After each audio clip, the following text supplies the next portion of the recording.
Hello friends, welcome to my channel study for you. So guys, जैसा कि आज जो आपका एसएससी जीडी का 19 फरवरी के फर्स्ट शिफ्ट का एग्ज़ाम हो गया है दोस्तों, जिसका जो है मैं आपको बिल्कुल 100% एक्यूरेट आंसर के साथ जो है इस वीडियो में बताऊंगा। तो देख लेते हैं कि किस प्रकार की जो है आज आपके 19 फरवरी के फर्स्ट शिफ्ट के एग्ज़ाम में जो है प्रश्न पूछे गए हैं। उससे पहले एक बात और दोस्तों कि जिन्होंने भी अगर चैनल को सब्सक्राइब नहीं किया है तो एसएससी जीडी एग्ज़ाम से रिलेटेड पल पल की अपडेट के लिए जो है चैनल को सब्सक्राइब ज़रूर कर दीजिएगा। और बगल में ही आपको एक बेल आइकन यानी घंटे का निशान भी दिख रहा होगा, तो आप उसे भी जो है ज़रूर प्रेस कर दीजिएगा। तो चलिए वीडियो को स्टार्ट करते हैं। तो आपका पहला क्वेश्चन आया था कि प्रसिद्ध नृत्यांगना टी बाला सरस्वती जो है निम्नलिखित में से किस नृत्य शैली की प्रतिपादक थी। तो देखिए, टी बाला सरस्वती की बात कर ले तो देखिए इनका जो पूरा नाम है ना, ये आपका तंजौर बाला सरस्वती है। और तंजौर बाला सरस्वती जो है ना, ये आपके भरतनाट्यम नृत्य से संबंधित है। तो भरतनाट्यम आपका यहाँ पे करेक्ट आंसर होगा। इसके अलावा अगर टी बाला सरस्वती के अगर पुरस्कार की बात कर ले तो इन्हें 1957 में जो है पद्म भूषण पुरस्कार से सम्मानित किया गया था। 1977 में जो है इन्हें पद्म विभूषण पुरस्कार से सम्मानित किया गया था। और 1973 में जो है इन्हें मद्रास संगीत एकेडमी के द्वारा संगीत कला निधि से भी जो वो सम्मानित किया गया था। तो ये पॉइंट भी आप ध्यान में रखिएगा। और ये प्रश्न मैं आपको बता दूं कि ये जो प्रश्न है ना, ये आपका रिपीटेड प्रश्न है, यानी प्रीवियस शिफ्टों में भी जो है ये प्रश्न जो आपसे पूछा गया था। नेक्स्ट क्वेश्चन आपका आ रहा था कि किस पंचवर्षीय योजना के बाद रोलिंग प्लान जो है आपका लागू किया गया था। तो देखिए, मैं आपको बता दूं कि ये जो आपका रोलिंग प्लान है ना, ये आपके 5वीं पंचवर्षीय योजना के बाद जो है इसे लागू किया गया था। और ये जो आपका 2 वर्षीय योजना था, जिसे आपका 1978 से 1980 तक जो ये आपका लागू किया गया था। यानी आपका जो रोलिंग प्लान है ना, ये आपका 1978 से 1980 तक जो ये आपका लागू किया गया था। और ये जो आपका किसके द्वारा जो ये लाया गया था रोलिंग प्लान, तो ये आपका जनता पार्टी सरकार के द्वारा जो है वो लाया गया था। तो 5वीं पंचवर्षीय योजना आपका यहाँ पे करेक्ट आंसर होगा। इसके अलावा मैं आपको ये भी बता दूं कि ये भी जो आपका रिपीटेड प्रश्न है, ये भी आपका जो है प्रीवियस शिफ्टों में जो है ये प्रश्न जो आपसे पूछा गया था। तो जो भी बच्चे ये कमेंट्स करते कि सर प्रश्न रिपीट हो रहा है या फिर नहीं, आप खुद ही देख सकते हो या फिर एनालिसिस मेरा देख रहे होगे तो बहुत सारे प्रश्न जो वो रिपीट हो रहे हैं। नेक्स्ट क्वेश्चन आपका आ रहा था कि प्रथम एशियाई खेल निम्नलिखित में से किस वर्ष में जो ये आपका आयोजित किया गया था। अब कुछ बच्चे आके कमेंट्स ये करेंगे, आप देख लेना, कमेंट सेक्शन भी देख लेना। आप कुछ बच्चे कमेंट्स ये करेंगे कि सर प्रश्न में ये था कि भारत में पहली बार एशियाई खेलों का जो आयोजन है ये किस वर्ष में किया गया था। अरे तो क्वेश्चन पूछने का मतलब तो यही था ना, क्योंकि प्रथम ही जो आपका एशियाई खेल हुआ था ये आपका भारत के नई दिल्ली में आयोजित किया गया था, जो कि आपका वर्ष 1951 में आयोजित किया गया था। तो 1951 आपका यहाँ पे करेक्ट आंसर होगा। इसके अलावा मैं आपको बता दूं कि अब तक भारत में जो है 2 बार एशियाई खेलों का आयोजन जो वो किया जा चुका है। कब कब, तो एक तो आपका 1951 में किया गया था और दूसरा जो ये आपका 1982 में जब वो किया गया था। इसके अलावा मैं आपको बता दूं कि एशियन गेम्स से आपके लगातार प्रश्न बन रहे हैं। तो देखिए, एशियन गेम्स को ही जो है ये आपका एशियाड के नाम से भी जो वो जाना जाता है। और यहाँ से एक प्रश्न आपका पूछा जाता है कि अब तक सबसे बार जो है एशियाई खेलों का जो आयोजन है ना, ये किस देश में जो है सबसे ज़्यादा बार जो वो किया गया है। तो देखिए, मैं आपको बता दूं कि थाईलैंड में जो है आपका सबसे ज़्यादा बार एशियाई खेलों की मेजबानी जो वो की गई है। थाईलैंड ने अब तक जो है 4 बार एशियाई खेलों की आयोजन जो वो किया जा चुका है। कब कब, तो 1966, 1970, 1978 और 1998 में जो है ये आपका थाईलैंड के बैंकॉक में जो ये आपका आयोजित किया गया था। इसके अलावा मैं आपको बता दूं कि ये जो आपका एशियन गेम्स है ना, ये आपके प्रत्येक 4 साल बाद जो है ये आपका आयोजन किया जाता है। और 2022 का आपका एशियन गेम्स जो है 2022 में ना होकर 2023 में हुआ था, जो कि आपका 19वां संस्करण रहा था। और ये जो आपका 19वां संस्करण है ना, ये आपके चीन के होंगजाओ शहर में जो ये आपका आयोजित किया गया था। वहीं अगर आपसे एशियाई खेल का आदर्श वाक्य अगर पूछा जाए तो देखिए, इसका जो आदर्श वाक्य है ना, ये आपका एवर ऑनवर्ड, जो कि आपके भारत के पहले प्रधानमंत्री पंडित जवाहरलाल नेहरू के द्वारा जो है इस आदर्श वाक्य को जब वो दिया गया था। तो ये पॉइंट भी आप ध्यान में रखिएगा। इसके अलावा एग्जाम में यहाँ से प्रश्न बनेगा कि 2026 का जो एशियन गेम्स है ये कहाँ पर आयोजित किया जाएगा। तो ये आपका जापान में आयोजित किया जाएगा। और ये जो आपका ये भी प्रश्न है ना, ये मैं आपको बता दूं कि ये भी आपका प्रश्न है वो रिपीटेड प्रश्न है। प्रीवियस शिफ्टों में भी जो है आपका ये प्रश्न जो वो पूछा गया था। और कभी कभी ये बताना बहुत ज़्यादा ज़रूरी होता है, क्योंकि बच्चे का ये लगातार कमेंट्स रहता है कि सर प्रश्न रिपीट हो रहे हैं या फिर नहीं। तो आप खुद ही जो वो देख सकते हैं। नेक्स्ट अगर बात कर ले 2030 का जो आपका एशियन गेम्स है ये कहाँ पर आयोजित होगा, तो ये आपका 21वां संस्करण रहेगा और 2026 वाला आपका 20वां संस्करण रहेगा। तो 2030 का जो है ये आपका कतर के दोहा में आयोजित किया जाएगा और 2034 का जो 22वां संस्करण है ना ये आपका सऊदी अरब के रियाद में आयोजित किया जाएगा। तो ये पॉइंट भी आपको ध्यान में रखना है। नेक्स्ट आपका यहाँ पर आता है कि इनमें से कौन जो है बैडमिंटन खिलाड़ी है, तो जहाँ पे एक ऑप्शन आपका सुमित अंतिल जो वो दिया गया था। तो देखिए सुमित अंतिल की बात कर ले तो ये जो आपके जेवलिन थ्रोवर है यानी पैरालंपिक जेवलिन थ्रोवर है, तो ये तो आपका आंसर नहीं होगा। ऐसे मैं आपको नॉलेज के लिए बता दे रहा हूँ कि सुमित अंतिल जो है ये आपके जेवलिन थ्रोवर है। सेकंड ऑप्शन आपका अमन सहरावत दिया गया था। तो देखिए ये जो आपके अमन सहरावत है ना ये आपके फ्री स्टाइल कुश्ती से जो ये आपके जुड़े हुए एक भारतीय पहलवान है। वहीं अगर तीसरा ऑप्शन आपका देवेंद्र झाझरिया दिया गया था। तो देखिए देवेंद्र झाझरिया जो है ना ये आपके पैरालंपिक भाला फेंक खिलाड़ी हैं। और चौथा ऑप्शन जो आपका दिया गया था वो आपका प्रमोद भगत दिया गया था। तो देखिए ये जो आपके प्रमोद भगत है ना ये आपके पैरा बैडमिंटन खिलाड़ी है और ये कहाँ के रहने वाले, क्योंकि राज्य भी एग्जाम में पूछा जा रहा है। तो ये जो आपके प्रमोद भगत है ना ये बिहार के वैशाली जिले के हाजीपुर के जो ये रहने वाले हैं। और प्रमोद भगत ने जो है आपके जो टोक्यो पैरालंपिक 2020 में ना होकर 2021 में हुआ था, इसमें पुरुष एकल में जो है SL3 वर्ग में जो है इन्होंने गोल्ड मेडल जो वो जीता था। तो ये पॉइंट भी आप ध्यान में रखिएगा। तो प्रमोद भगत ऑप्शन में दिया गया था, तो प्रमोद भगत आपका यहाँ पे करेक्ट आंसर होगा। नेक्स्ट क्वेश्चन आपका यहाँ पर था कि भारत के सबसे लंबे समय तक सेवारत कैबिनेट सचिव कौन थे जो 5 साल की सेवा के बाद जो है ये आपके सेवानिवृत्त जो वो हुए हैं। तो देखिए मैं आपको बता दूं कि भारत के सबसे लंबे समय तक जो आपके कैबिनेट सचिव रहे थे ना ये आपके राजीव गौबा रहे थे। और ये जो आपका 30 अगस्त 2024 को जो है ये अपने सेवा के बाद जो ये आपके सेवानिवृत्त जो वो हुए हैं। तो राजीव गौबा आपका यहाँ पे करेक्ट आंसर होगा। इसके अलावा मैं आपको बता दूं कि वर्तमान में आपके भारत के कैबिनेट सचिव कौन है, तो ये आपके टीवी सोमनाथन है। यानी आपका जो है सितंबर 2024 से जो भारत के कैबिनेट सचिव बनाए गए हैं ना ये टीवी सोमनाथन को जो ये बनाया गया है। और टीवी सोमनाथन जो है ये भारत सरकार के 33वें कैबिनेट सचिव हैं। तो ये पॉइंट भी आप ध्यान में रखिएगा। इसके अलावा मैं आपको बता दूं कि भारत सरकार के पहले कैबिनेट सचिव के रूप में जो है ये किसे नियुक्त किया गया था, तो ये आपके NR पिल्लई को जो वो नियुक्त किया गया था, जिन्हें आपका 6 फरवरी 1950 को जो वो नियुक्त किया गया था। तो ये पॉइंट भी आपको ध्यान में रखना है। नेक्स्ट आपका यहाँ पर आया था कि पद्मजा सुरेश जो है ये आपके किस शास्त्रीय नृत्य से संबंधित है। तो देखिए पद्मजा सुरेश की बात कर ले तो ये जो आपका भरतनाट्यम नृत्य से संबंधित है। तो भरतनाट्यम आपका यहाँ पे करेक्ट आंसर होगा। और ये प्रश्न मैं आपको बता दूं कि आपके TCS के द्वारा जो है प्रीवियस शिफ्टों में भी जो आपका प्रश्न जो वो पूछा गया है। तो जो भी मेरा एनालिसिस देखते होंगे तो इजीली जो है इन सारे क्वेश्चन को जो वो टैकल कर लिए होंगे। नेक्स्ट क्वेश्चन आपका बता था कि भारतीय नौसेना के जो है 26वें नौसेना अध्यक्ष जो ये कौन बने हैं। तो देखिए भारतीय नौसेना के 26वें जो नौसेना अध्यक्ष है ना ये आपके एडमिरल दिनेश त्रिपाठी बने हैं। तो एडमिरल दिनेश त्रिपाठी आपका करेक्ट आंसर होगा। इसके अलावा बात कर ले एडमिरल दिनेश त्रिपाठी ये जो है किसका स्थान लिए हैं, तो ये आपके R हरि कुमार का स्थान जो वो लिए हैं। यानी R हरि कुमार जो थे ना ये आपके नौसेना के जो है 25वें नौसेना अध्यक्ष थे। तो ये पॉइंट भी आप ध्यान में रखिएगा। और ये जो है कब सेवानिवृत्त हो गए थे, तो देखिए R हरि कुमार जो है ये आपके 29 अप्रैल 2024 को जो है ये आपका सेवानिवृत्त जो वो हो गए थे। इसके अलावा अगर बात कर ले नौसेना दिवस जो है ये कब मनाया जाता है, तो देखिए ये जो आपका प्रत्येक वर्ष 8 दिसंबर को जो ये आपका मनाया जाता है। और भारतीय नौसेना अकादमी जो है ये कहाँ पर स्थित है, तो ये आपका एझिमाला केरल में स्थित है। तो ये पॉइंट भी आप ध्यान में रखिएगा।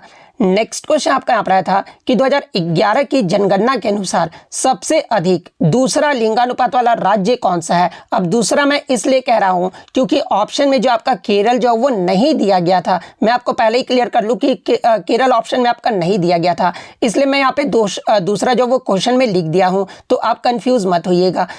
इसके अलावा अगर बात कर ले लिंगानुपात होता क्या है, तो देखिए लिंगानुपात का जो मतलब होता है ना ये प्रति 1000 पुरुषों पर महिलाओं की संख्या को ही जो है ये आपका लिंगानुपात जो वो कहा जाता है। और 2011 की जनगणना के अनुसार सबसे अधिक लिंगानुपात वाला जो राज्य रहा था ना ये आपका केरल राज्य रहा था। केरल राज्य का जो लिंगानुपात है ना ये आपका प्रति 1000 पुरुषों पर जो है 1084 महिलाएं थी। और दूसरे स्थान पर जो ये आपका केंद्र शासित प्रदेश पुडुचेरी का रहा था। पुडुचेरी का जो लिंगानुपात है ना ये आपका 1037 रहा था। और तीसरे स्थान पे अगर राज्य में बात कर ले तो दूसरे स्थान पे जो है ये आपका तमिलनाडु राज्य रहा था। तमिलनाडु राज्य का जो लिंगानुपात है ना, ये आपका 996 रहा था। वहीं तीसरे स्थान पे अगर राज्य की बात कर ले तो देखिए तीसरे स्थान पे जो आपका राज्य रहा था ना, ये आपका आंध्र प्रदेश रहा था। तो आंध्र प्रदेश का जो लिंगानुपात है ये आपका 993 रहा था। तो ऑप्शन में आपका तमिलनाडु दिया गया था, तो तमिलनाडु आपका यहाँ पे करेक्ट आंसर होगा। इसके अलावा अगर बात कर ले 2011 की जनगणना के अनुसार सबसे कम लिंगानुपात जो ये किसका रहा था, तो ये आपका केंद्र शासित प्रदेश दमन और दीव का रहा था। दमन और दीव का जो लिंगानुपात है ना, ये आपका 618 रहा था। वहीं अगर राज्य के केस में अगर पूछा जाए तो राज्य के केस में जो है ये आपका हरियाणा राज्य का रहा था। हरियाणा राज्य का जो लिंगानुपात है ना, ये आपका 879 रहा था। और भारत का लिंगानुपात कितना रहा था 2011 की जनगणना के अकॉर्डिंग, तो ये आपका 943 रहा था। तो ये सारे फैक्ट जो आपको ध्यान में रखना है। तो क्या ये प्रश्न आपका इजी नहीं था, बताइए। ये भी आपका प्रश्न जो वो रिपीट था। अब आप लोग बोलेंगे कि सर एग्जाम का प्रेशर अलग होता है, आप क्या समझोगे। तो देखिए मैं भी रेलवे के ही किसी पोस्ट पर हूँ, मैं ये तो नहीं बताऊंगा, लेकिन मैं भी किसी रेलवे के पोस्ट पर ही हूँ, तो कोई एग्जाम देकर ही मैंने निकाला है ना। तो ये प्रश्न तो आपका ईजी है, आप इजीली टैकल कर लोगे, ठीक है। इसलिए मैं बोलता हूँ कि एग्ज़ाम से 2 महीना पहले जो आप लोग जितना हो सके आप लोग मॉक टेस्ट जो है वो लगाया कीजिए। क्योंकि मॉक टेस्ट से आपका ये होता है ना कि आपका कॉन्फिडेंस लेवल जो होता है ना ये आपका बूस्ट होता है। इसलिए आप जितना हो सके मॉक टेस्ट आप लगाया कीजिए, ताकि एग्ज़ाम के प्रेशर को है जो ना आप हैंडल कर सको, और टाइम मैनेजमेंट भी जो है वो ईजिली जो आप कर सकते हैं। तो आपको मॉक देना जो वो बहुत ज़्यादा ज़रूरी होता है।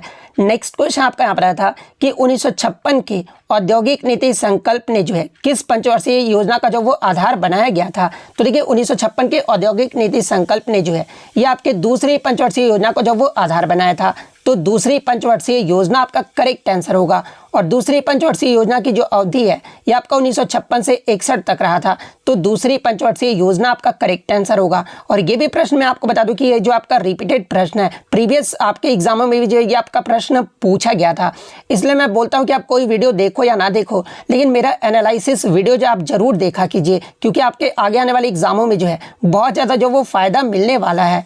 नेक्स्ट क्वेश्चन आपका यहाँ पर आता है कि राज्य पर्व मानसून की शुरुआत और पृथ्वी के नारित्व का जश्न मनाने वाला एक अनूठा त्यौहार है, और ये जो आपका निम्नलिखित में से किस राज्य में जो ये आपका मनाया जाता है। तो देखिए राज्य पर्व की बात कर ले तो ये आपका उड़ीसा राज्य में जो ये आपका मनाया जाता है। तो उड़ीसा आपका यहाँ पे करेक्ट आंसर होगा। और इस राज्य पर्व को जो है ये आपका मिथुन संक्रांति के नाम से भी जो वो जाना जाता है। और ये जो आपका नारित्व का 3 दिवसीय त्यौहार है, और ये जो त्यौहार है ना ये आपके जून के महीने में जो वो मनाया जाता है। तो ये फैक्ट भी आपको ध्यान में रखना है। और ये भी प्रश्न मैं आपको बोलूँगा कि ये आपका रिपीटेड प्रश्न है, क्योंकि एक्स्ट्रा फैक्ट में ही जो है मैंने आपको ये क्वेश्चन जो है आपको करवाया था। नेक्स्ट क्वेश्चन आपका यहाँ पर आया था कि भारतीय संविधान के किस अनुच्छेद के अनुसार राज्य कुछ मामलों में काम, शिक्षा और सार्वजनिक सहायता का जो है ये आपका अधिकार जो वो सुनिश्चित करेगा। तो देखिए मैं आपको बता दूं कि भारतीय संविधान के अनुच्छेद 41 में जो है ये आपके राज्य कुछ मामलों में काम, शिक्षा और सार्वजनिक सहायता का जो है अधिकार जो ये आपका सुनिश्चित करेगा। तो अनुच्छेद 41 आपका यहाँ पे करेक्ट आंसर होगा। और ये भी प्रश्न मैं आपको बता दूं कि ये भी आपका रिपीटेड प्रश्न है। मैं आपको पहले दिन से जब से एग्जाम हो रहा है मैं आपको हमेशा बता रहा हूँ कि डीपीएसपी के जितने भी आर्टिकल हैं, और डीपीएसपी का मैंने आर्टिकल भी आपको कराया था 36 से 51 तक। तो ये प्रश्न में जो है मैंने आपको एक्स्ट्रा फैक्ट में जो वो कराया था। तो जो भी मेरा एक्स्ट्रा फैक्ट देखे होंगे तो ईजिली जो ये प्रश्न जो वो कर लिए होंगे। अब ये इतना बताना इसलिए ज़रूरी है कि मैं आपको बता सकूं, अवगत करा सकूं कि मेरे जैसा जो एक्स्ट्रा फैक्ट है ना आपको कोई नहीं बताएगा। जीवनी आपको थोड़े बताना है, जो एग्ज़ाम में आए वही मैं आपको यहाँ पर जो वो कराता हूँ। नेक्स्ट क्वेश्चन आपका यहाँ पर आया था कि पानी और स्विमिंग पूल को साफ करने के लिए जो है किस विरंजक चूर्ण का प्रयोग जो वो किया जाता है। तो देखिए ये भी मैं आपको क्वेश्चन बता दूं कि ये भी आपका रिपीटेड प्रश्न है। ये जो आपका टेक्नीशियन का जो एग्जाम हुआ था उसमें जो आपका ये प्रश्न जो वो पूछा गया था। तो देखिए पानी और स्विमिंग पूल को साफ करने के लिए जो है ये आपका कैल्शियम हाइपोक्लोराइट यानी CaOCl2 का प्रयोग जो वो किया जाता है। तो कैल्शियम हाइपोक्लोराइट आपका करेक्ट आंसर होगा। और ये जो आपका एक प्रकार का जो है एक कीटनाशक है, तो CaOCl2 आपका करेक्ट आंसर होगा। तो मैं फिर से आपको बोल रहा हूँ कि ऐसा नहीं है टीसीएस कोई भी आपका एग्जाम कराता है ना तो आप मेरा हर टीसीएस के एग्जाम का एनालिसिस जो है आप जरूर देखा कीजिए, किसी ना किसी एग्जाम में आपको फायदा जरूर मिलेगा। और ये भी प्रश्न मैं आपको बता दूं कि ये आपका रिपीटेड प्रश्न है, ठीक है। प्रधानमंत्री मुद्रा योजना यानी PMAY के तहत शिशु लोन में जो है ये कितने रुपए की धनराशि जो वो दी जाती है। तो देखिए प्रधानमंत्री मुद्रा योजना के तहत शिशु लोन में जो है ये आपका 50,000 रुपये तक की धनराशि जो वो दी जाती है लोन के तौर पर। तो 50,000 रुपये आपका करेक्ट आंसर होगा। इसके अलावा मैं आपको बता दूं कि आपके प्रधानमंत्री मुद्रा योजना के तहत 3 तरह के लोन जो वो प्रदान किए जाते हैं, जिसमें आज आपका शिशु लोन पूछा गया था। अगर किशोर लोन के अगर आपसे पूछा जाए तो देखिए किशोर श्रेणी के लिए जो आपका लोन है ना, ये आपका 50,000 से लेकर जो है 5 लाख रुपए तक का लोन जो वो दिया जाता है। वहीं अगर तरुण श्रेणी के लिए अगर पूछा जाए तो देखिए तरुण श्रेणी के लिए जो आपका लोन है ना, ये आपका 5 लाख से लेकर जो है 10 लाख रुपए तक का लोन जो वो दिया जाता है। तो ये पॉइंट भी आप ध्यान में रखिएगा। और यहाँ से आपका एमटीएस एग्जाम में प्रश्न पूछा गया था, मैं आपको बता दूं कि आपका जो है 23 जुलाई 2024 को केंद्रीय बजट 2024-25 में वित्त मंत्री ने ये घोषणा किया था कि प्रधानमंत्री मुद्रा योजना के तहत ऋण सीमा का जो है ना, ये 10 लाख रुपए से बढ़ाकर जो है ये आपका 20 लाख रुपए जो वो कर दिया गया है। और ये जो आपका नई सीमा है ना, ये आपके 24 अक्टूबर 2024 को जो ये लागू किया गया था। और किसका लोन जो है आपका ऋण सीमा जो है 10 लाख रुपए से बढ़ाकर 20 लाख रुपए कर दिया गया है। तो ये भी मैं आपको बता दूं कि ये जो आपके तरुण प्लस श्रेणी के जो होते हैं तहत जो है ना, उन लोगों को 10 लाख से 20 लाख रुपए के बीच जो है ये आपका लोन जो वो मिल सकेगा, जिन्होंने पहले तरुण श्रेणी का तहत लोन लिया है और उसे जो वो चुका दिया है, तभी जो तरुण प्लस श्रेणी का जो है ये लाभ जो वो उठा पाएंगे। तो ये फैक्ट भी आपको ध्यान में रखना है। नेक्स्ट आपका यहाँ पर आता है कि राज्यपाल को पद ग्रहण के समय किसके द्वारा जो है आपका शपथ जो वो दिलाया जाता है। तो अब क्या ये प्रश्न आपका रिपीटेड नहीं है, एमटीएस के एग्जाम में भी ये प्रश्न आपका पूछा गया था। तो देखिए राज्यपाल को पद ग्रहण के समय ये जो आपका किसके द्वारा शपथ दिलाया जाता है, तो देखिए मैं आपको बता दूं कि भारतीय संविधान के अनुच्छेद 159 के मुताबिक जो है राज्यपाल को शपथ जो है ये राज्य के उच्च न्यायालय के मुख्य न्यायाधीश जो वो दिलाते हैं। और अगर मुख्य न्यायाधीश जो है ये आपके अनुपस्थित रहते हैं ना, तो न्यायालय के जो सबसे वरिष्ठतम न्यायाधीश होते हैं ना, वही जो आपके शपथ जो वो दिलाते हैं। तो ऑप्शन में आपका उच्च न्यायालय का मुख्य न्यायाधीश दिया गया था, तो उच्च न्यायालय का मुख्य न्यायाधीश आपका करेक्ट आंसर होगा। इसके अलावा एग्जाम में अगर पूछा जाए कि आपका राज्यपाल की नियुक्ति ये जो है किनके द्वारा की जाती है, तो ये आपका राष्ट्रपति के द्वारा जो वो किया जाता है। और ये जो आपके राज्यपाल होते हैं ना, ये राज्य के मुख्य शासनात्मक प्रमुख होते हैं। और राज्यपाल जो होते हैं ना, ये मुख्यमंत्री और राज्य के अन्य मंत्रियों को शपथ जो वो दिलाते हैं। तो ये फैक्ट भी आपको ध्यान में रखना है। अब ये क्वेश्चन आप बताइएगा, ये क्वेश्चन आपका रिपीट है या फिर नहीं। बंगाल विभाजन किसके शासन काल में हुआ था? कितने बार मैं आपको ये क्वेश्चन जो वो करा चुका हूं। तो देखिए बंगाल विभाजन जो है ये आपका करजन के शासन काल में जो है ये आपका हुआ था। और उन्होंने 20 जुलाई 1905 को जो है बंगाल विभाजन की घोषणा की थी और 16 अक्टूबर 1905 को जो है इसे लागू किया गया था। तो करजन आपका यहाँ पे करेक्ट आंसर होगा। वहीं प्रीवियस शिफ्ट में आपसे यहाँ पूछा गया था कि बंगाल विभाजन को जो रद्द है ना, ये कब और किसके द्वारा किया गया था। तो देखिए बंगाल का विभाजन को जो है ये आपका 12 दिसंबर 1911 को जो है ये आपके वायसराय हार्डिंग द्वितीय के द्वारा जो इसे रद्द कर दिया गया था। और ये जो विभाजन है ना, ये आपके विरोधी आंदोलन के चलते जो इसे रद्द कर दिया गया था। तो ये फैक्ट भी आपको ध्यान में रखना है। अब ये क्वेश्चन क्या आपका रिपीटेड नहीं है, आप ये बताओ। टेक्नीशियन के एग्जाम में ये प्रश्न आपका हूबहू आया था। आपका रिएक्शन दिया गया था कि आपका जो इस प्रकार से रिएक्शन दिया गया था, क्वेश्चन ये था कि बैरियम क्लोराइड को जब आपका सोडियम सल्फेट के साथ रिएक्शन कराया जाता है तो ये जो आपका बैरियम सल्फेट बनता है और आपका जो है सोडियम क्लोराइड बनता है, तो ये किसका उदाहरण है? तो देखिए ये जो आपका रिएक्शन है ना, ये आपको मैं बता दूं कि डबल डिस्प्लेसमेंट रिएक्शन का जो उदाहरण है। या फिर क्वेश्चन इस प्रकार से पूछा गया होगा कि इनमें से कौन जो है आपका द्विविस्थापन यानी डबल डिस्प्लेसमेंट रिएक्शन का उदाहरण है। तो ऑप्शन में आपका यही दिया गया था। तो ये वाला ऑप्शन आपका यहाँ पे करेक्ट आंसर होगा। और आज मैं आपको ओवरऑल अटेम्प्ट भी बताऊंगा कि जीके में कितने क्वेश्चन जो है वो करने लायक थे। नेक्स्ट क्वेश्चन आपका आता है कि water stored between mountains is typically called, यानी पहाड़ों के बीच जमा पानी को आमतौर पर जो है ये क्या कहा जाता है? तो देखिए पहाड़ों के बीच जमा पानी को आमतौर पर जो है ये आपका रिजर्वॉयर यानी जलाशय जो वो कहा जाता है। तो जलाशय आपका यहाँ पे करेक्ट आंसर होगा। लेकिन किसी बच्चे ने बताया कि प्रश्न ये पूछा गया था कि चट्टानों के अंदर जो मौजूद पानी होते हैं ना, उन्हें क्या कहते हैं? तो देखिए चट्टानों के अंदर मौजूद पानी को जो है ये आपका भूजल या जलभृत जो है ये कहते हैं। और ये जो आपका पृथ्वी की सतह के नीचे मिट्टी, रेत और चट्टानों के बीच दरारों और छिद्रों में जो ये आपका पाया जाता है। तो अगर ये प्रश्न पूछा गया था तो भूजल या जलभृत, जो दोनों में से जो भी ऑप्शन में दिया गया होगा वो आपका यहाँ पे करेक्ट आंसर होगा। तो इन दोनों में से जो भी आपका प्रश्न पूछा गया होगा मैंने आपको जो यहाँ पर बता दिया है। नेक्स्ट क्वेश्चन आपका यहाँ पर आता है कि महाजनपद काल के दौरान शासक भाग या हिस्सा नामक कर वसूलते थे जो कृषि उपज का जो है ये कितना हिस्सा जो वो लेते थे। तो देखिए मैं आपको बता दूं कि ये जो आपके आमतौर पर उपज का जो है 1/6 भाग जो वो होता था, और ये जो कर है ना ये आपका राजा या फिर राज्य के लिए राजस्व का जो एक प्रमुख स्रोत भी जो वो माना जाता था। तो 1/6 भाग आपका यहाँ पे करेक्ट आंसर होगा। एक क्वेश्चन जो आपका बजट से भी पूछा गया था 2023-24 या फिर 2024-25 का पूछा गया था। तो देखिए दोनों मैं आपको यहाँ पर बता देता हूँ। तो देखिए वित्तीय वर्ष 2023-24 में भारत सरकार ने कृषि एवं किसान कल्याण मंत्रालय को जो है ये आपका जो है कितने करोड़ रुपए के आवंटित जो वो किए गए थे। तो ये जो आपका 1,25,000 करोड़ रुपए का जो आवंटित किए गए थे, और इस आवंटन में कृषि के लिए जो है आपका शायद कृषि के लिए ही पूछा गया था, एग्रीकल्चर के लिए ही पूछा गया था। तो ये आपका 25.48 लाख करोड़ रुपए का जो ऋण वितरण जो है ये शामिल है। तो अगर ये ऑप्शन में दिया गया था तो ये आपका करेक्ट आंसर होगा। अगर 2024-25 का पूछा गया था तो देखिए 2024-25 में कृषि और संबंध क्षेत्र के लिए जो है 1.52 लाख करोड़ रुपए का प्रावधान जो वो किया गया था। तो अगर 2024-25 का पूछा गया होगा तो 1.52 लाख आपका करेक्ट आंसर होगा। नेक्स्ट अगर हम लोग हिंदी की बात कर ले तो हिंदी में आपका जिसके समान कोई दूसरा ना हो उसे क्या कहा जाता है, तो इसे जो आपका अद्वितीय जो वो कहा जाता है। तो अद्वितीय आपका यहाँ पे करेक्ट आंसर होगा। और मैं आपको बता दूं कि जीके जीएस में आज लगभग जो है 18 से 19 क्वेश्चन जो वो करने लायक थे। ठीक है, जो भी बच्चे अगर मेरा एनालिसिस देखे होंगे तो मैं उनके लिए बोल रहा हूँ, और बाकी बच्चों के लिए मैं नहीं बोल रहा हूँ। 18 से 19 क्वेश्चन जो वो ईजिली जो वो कर सकते थे। तो जिसके समान दूसरा कोई ना हो तो अद्वितीय आपका करेक्ट आंसर होगा। नेक्स्ट आपका यहाँ पर आता है कि क्षीर शब्द का तद्भव रूप पूछा गया था। तो देखिए क्षीर शब्द का जो तद्भव रूप होता है ना ये आपका क्षीर होता है, और क्षीर जो होता है ये आपका तत्सम शब्द होता है। तो क्षीर आपका यहाँ पे करेक्ट आंसर होगा। नेक्स्ट आपका अनुकूल शब्द का विलोम शब्द आया था। तो ये अनुकूल शब्द का जो विलोम शब्द होता है ना ये आपका प्रतिकूल होता है। तो प्रतिकूल आपका करेक्ट आंसर होगा। नेक्स्ट आपका यहाँ पर आया था कि 1 और 11 मुहावरा जो है वो पूछा गया था। तो देखिए 1 और 1 11 होना, मुहावरे का जो अर्थ होता है ना ये आपका एकता में शक्ति होता है। तो एकता में शक्ति आपका करेक्ट आंसर होगा।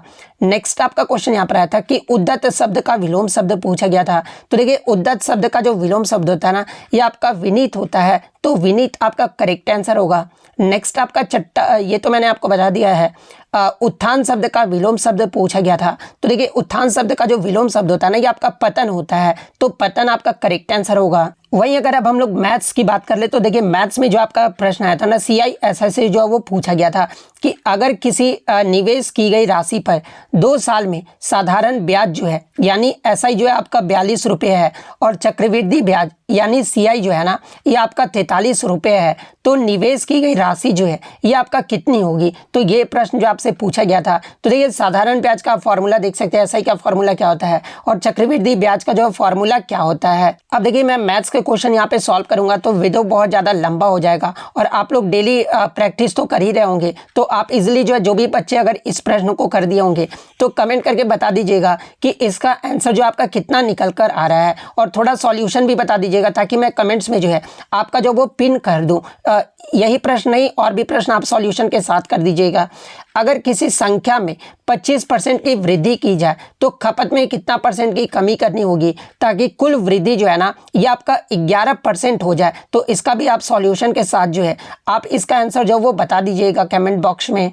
इसके अलावा अगर अन्य मैथ्स के क्वेश्चन की बात कर ले तो 3 क्वेश्चन SI का जो आपका एक मॉडरेट, बाकी 2 क्वेश्चन आपका इजी था। इसके अलावा एक आपका सिंपल इंटरेस्ट से भी आपका प्रश्न पूछा गया था जहां पर प्रिंसिपल रेट टाइम जो आपका दिया गया था, SI जो आपका निकालने का जो वो पूछा गया था। इसके अलावा वर्तमान जनसंख्या जो आपका इतना जो वो दे दिया गया था, तो 25% वृद्धि 3 साल और 2 साल में अंतर कितना होगा, इस प्रकार से भी आपका प्रश्न जो वो देखने को मिला था। 10 का 25% x = 480 है, तो x का मान जो है आपका पूछा गया था। एग्जैक्ट इन्हें याद नहीं है लेकिन इसी प्रकार से आपका एक प्रश्न जो वो पूछा गया था।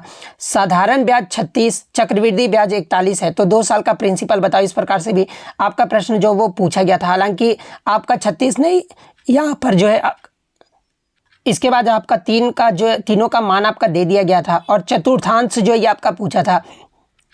नेक्स्ट अगर बात कर ले आय खर्च बचत का 3:1 के अनुपात में आय खर्च का 40% की वृद्धि आय और खर्च में 20% की कमी की जाती है।